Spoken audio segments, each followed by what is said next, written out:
कुठे दूर तारा, कुठे हा किनारा, सारेच भासे नव्या सारखे.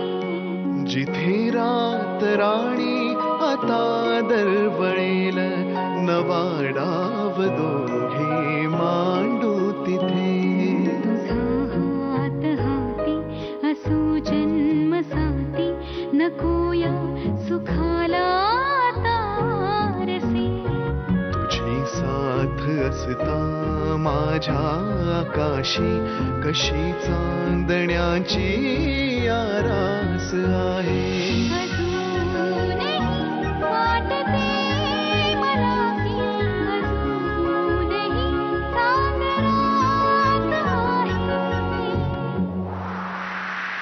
अजूनही सागरात आहे.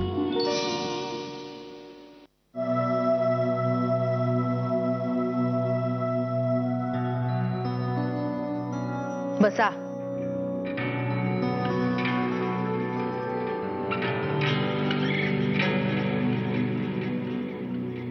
आऊसाहेब, ही इथे काय करते?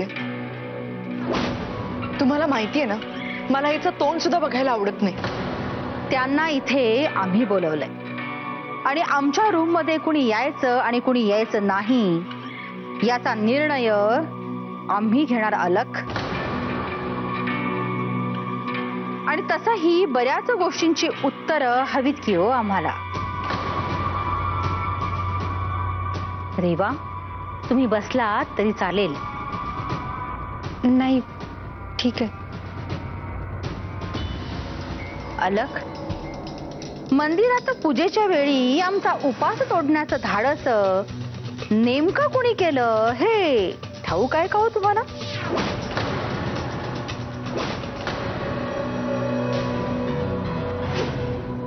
अरे आपल्या सगळ्याचं बोलणं खोटं ठरवली की राव. वय की आपल्याला वाटत होतं त्या सावकाकूच्या नातीला आयुष्य कधीच घरात घ्यायच्या नाहीत, पण कमालच झाली त्या रेवाची. अरे रेवा म्हणू नकस.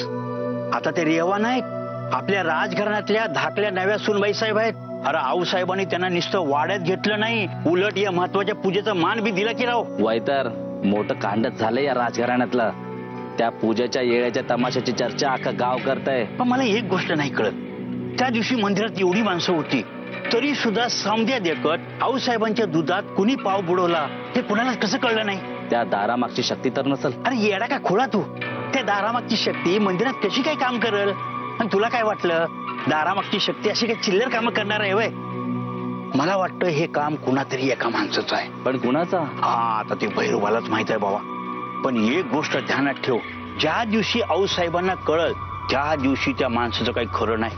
मग तो माणूस कुणी बी असू दे, आऊसाहेब काय करतील याचा काही नियम नाही बाबा.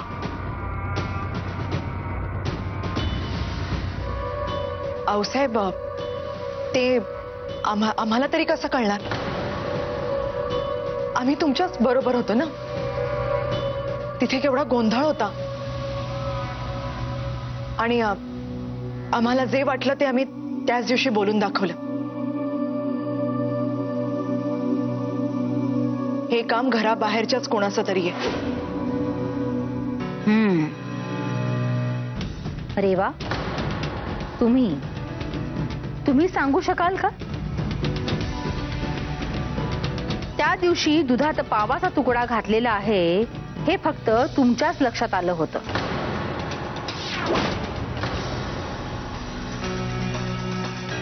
रेवा, मान खाली घालून आम्हाला हवी असलेली उत्तरं मिळणार नाहीयेत. आणि तुम्ही नेहमी खरं बोलता हेही ठाऊक आहे आम्हाला. आज त्याचं प्रमाण द्या. बोला, त्या दिवशी काय घडलं होतं?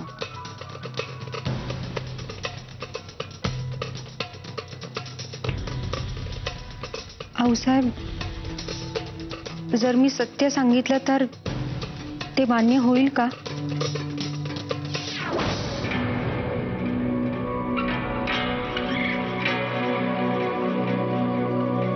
त्या दिवशी मंदिरात रॉमिलाला चक्कर आली आणि सगळे तिच्याजवळ धावत गेले.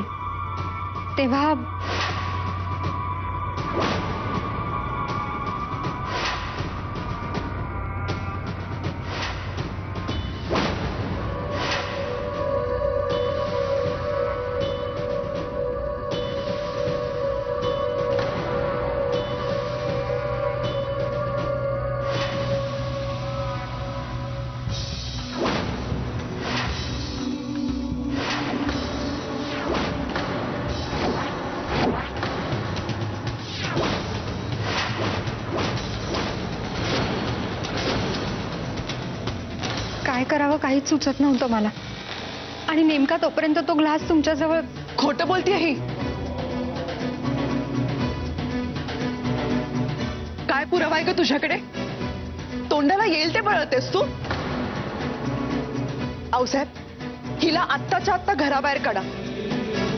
अहो 4 दिवस नाही झाले हिला घरात येऊन आणि भांडणं लावायला निघाली ही. तुझी हिंमत कशी झाली माझ्या विरुद्ध तोंड उघडण्याची? अलख, खरं बोलतायत त्या.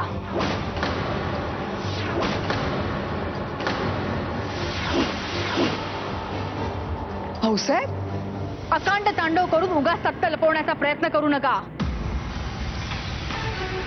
7 महिने झाले तुम्हाला परत येऊन, पण तुमची पावलं कोणत्या दिशेने चालली आहेत ते कळतायत की हो आम्हाला. आणि प्रत्येक वेळी आम्ही यासाठी दुर्लक्ष केलं की तुमच्या आयुष्यात घडलेल्या घटनेतून तुम्ही सावरून तुमच्या मार्गाला लागाल. या घरात कुठे लक्ष द्यायचं कुठे लक्ष द्यायचं नाही याचं भान राखाल. पण तसं तर काहीच घडलं नाही.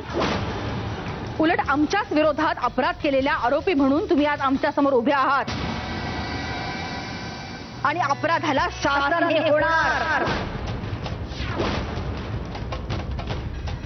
आऊसाहेब, तुमचा ह्या मुलीवरती विश्वास आहे?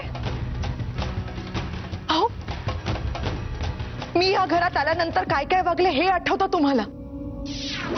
पण ही या घरात आल्यापासून काय काय घडलंय ते विसरलं? आम्ही काहीही विसरलो नाही. आम्ही हेही विसरलो नाही की रेवा वाड्यात आल्यानंतर तिला वाड्यातून बाहेर काढण्यासाठी तुम्ही कोणकोणते मार्ग अवलंबलेत. कुणाकुणाला हाताशी धरून तुम्ही काय काय बेत केलेत.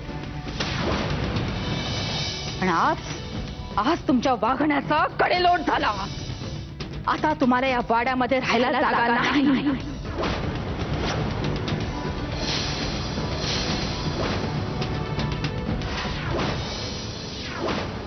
पिंडदान विधी होताच तुम्हाला हा वाडा तात्काळ सोडावा लागेल. आणि यावर कुणाची रदबदली खपवून घेतली जाणार नाही. निघा, निघा तुम्ही.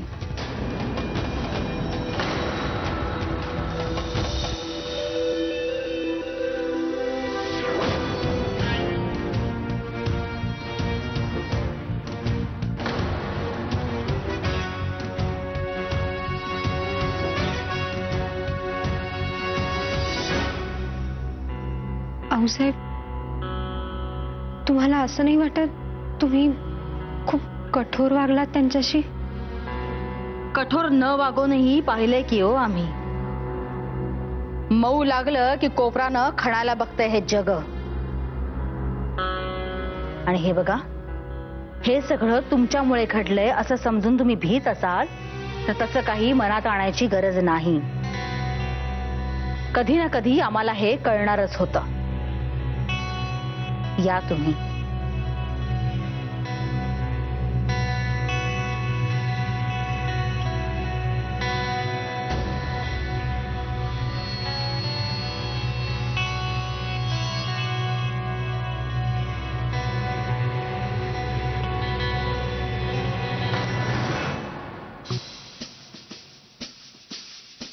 नाही, नको, हट्ट नको.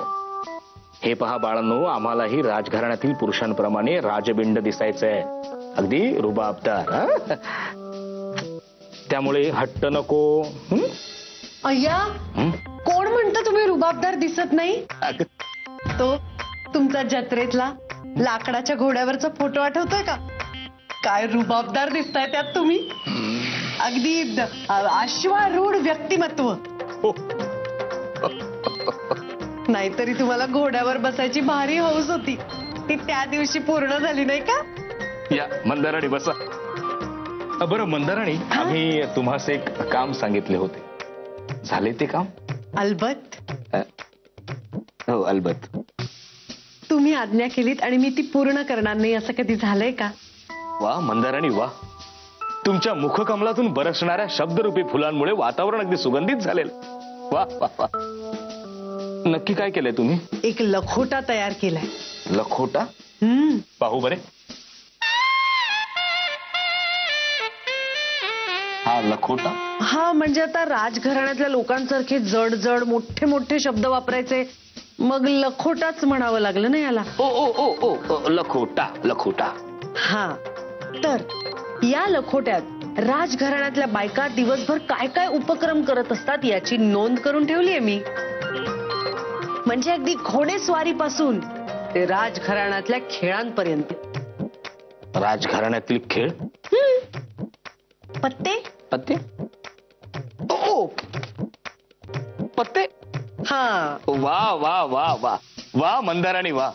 आम्हाला तर दिसूच लागलंय आपण दोघेही आपल्या राजमहालातून बाहेर पडतोय आणि समोर पसरलेला जनसमुदाय आपला जय जयकार करतोय. रमेश राजे.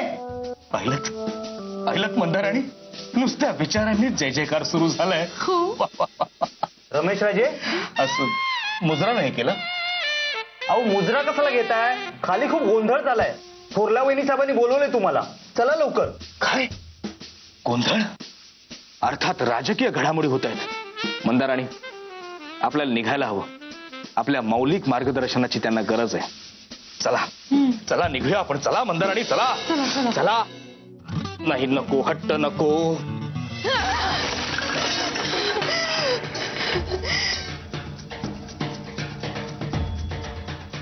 मला या अलकनंदाना वाड्याच्या बाहेर जायची आज्ञा करताय? हिम्मत कशी झाली त्याची? आमच्या अण्णासाहेबांचं घर आहे हे, मुलगी आहे मी त्यांची.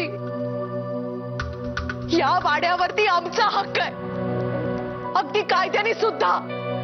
अलक, तुम्ही शांत व्हा.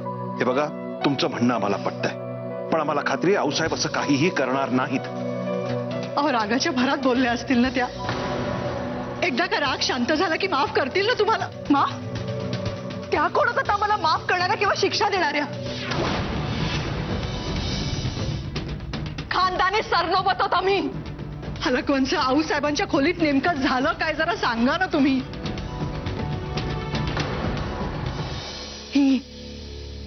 ही मुलगी ह्या सगळ्याचं मूळ आहे. सगळ्यांच्या चहाड्या करते ना आऊसाहेबांकडे. तुझी माझ्या विरुद्ध तोंड उघडण्याची हिम्मत कशी झाली तुझी? दीड दमडीची कामवाली तू. लाज नाही वाटली तुला?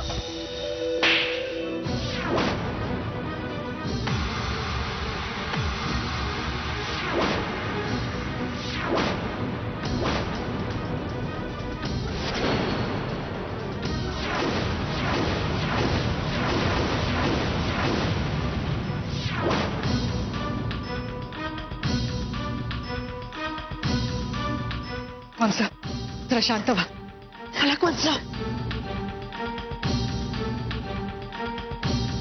एक गोष्ट लक्षात ठेव. मला घराबाहेर काढायला निघाली होतीस ना तू, पण या घराबाहेर तू जाणार. मला आडवी गेलीस अशी सोडणार नाही मी तुला. राजघराण्याचं रक्त आहे माझं, राजघराण्याचं. हे काय चाललंय?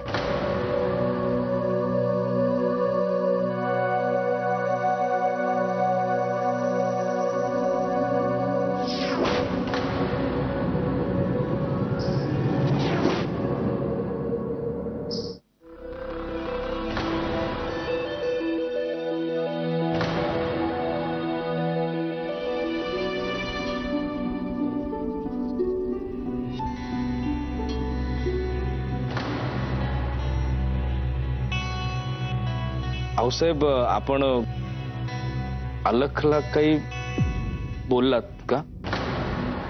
आऊसाहेब, तुम्ही यांना वाडा सोडून जायला सांगितलं का? त्यापेक्षा आम्ही सांगतो त्याप्रमाणे जर तुम्ही. रावसाहेब, हे गेल्यापासून सगळ्यांनी आम्ही काय करायचं आणि काय करायचं नाही याबद्दल बरंच काही सांगितलंय की हो. आणि आम्ही ते ऐकलंही.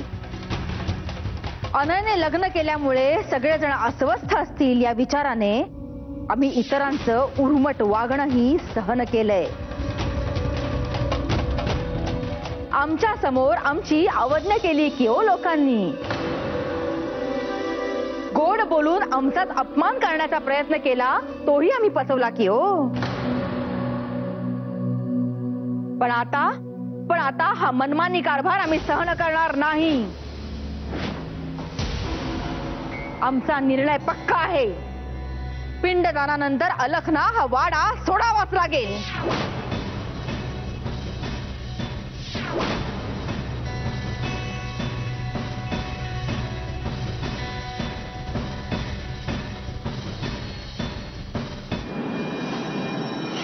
मान्य आहे मला, पण तुमचा निर्णय म्हणून नाही. तर मला वाटतं माझा स्वाभिमान म्हणून मान्य आहे मला. सरनोबतांचं रक्त आहे माझं. कुठेही गेले ना तरी ते रक्त राहणारच. पण तुमचं काय हो? लग्न करून तुम्ही या घरात आलात तेव्हा कोण होतात तुम्ही?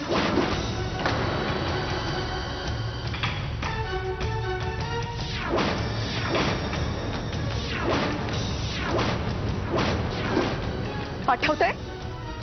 2 वेळच्या जेवणाची भ्रांत पडलेल्या कुडबुड्या ज्योतिषी होतात तुम्ही.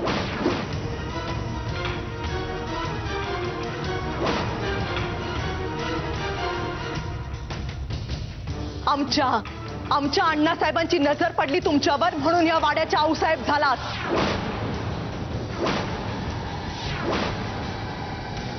रस्त्यावरून आलात तरी राजघराण्याचा एवढा माज आहे तुम्हाला. आमच्यात तर खानदानी रक्त आहे. खानदानी होता मी. हात जोडून रडणार नाही मी. आणि तुमच्या समोर तर नाहीच नाही. तुमच्या आज्ञेने नाही तर माझ्या मनाने हा वाडा सोडून जाणार.